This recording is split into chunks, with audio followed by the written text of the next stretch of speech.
हमारी पार्टी में बहुत मुश्किल वक्त आ गया था। तो कुछ लोग फिर ऐसे इकट्ठे हो गए जैसे जैसे इकट्ठे हो गए।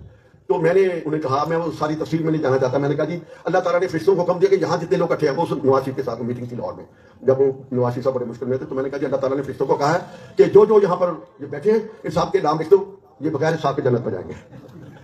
अब जितने आप आ गए वो तो जन्नत में जाएंगे, लेकिन मैं जन्नत का वो ये देते हैं ना, आले रसूल ये देते हैं ना सर्टिफिकेट की, ये जन्नती है।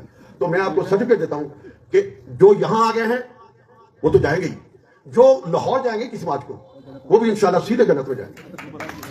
क्यों कि मैंने आपको कहा है कि हमने अपनी जात के लिए नहीं जाना, मुझे कोई जरूरत नहीं है, मुझे टिकट मिले या मिले, मैं टिकट की खातिर नहीं जा रहा, मैं मुल्कों को आपकी खातिर जा रहा हूं। मुल्क तबाही के किनारे पर पहुंच कर पूरी जानदारी से समझता हूं कि इस वक्त इस मुल्क में मुस्लिम लीग की क़यादत से बेहतर क़यादत नहीं है। मैं खुशामदी नहीं कहूं, ये फरिश्ते हैं, ये फलां है। मैंने शहबाज शरीफ को 2018 में कहा, मैं बहुत नाराज था अपनी जमात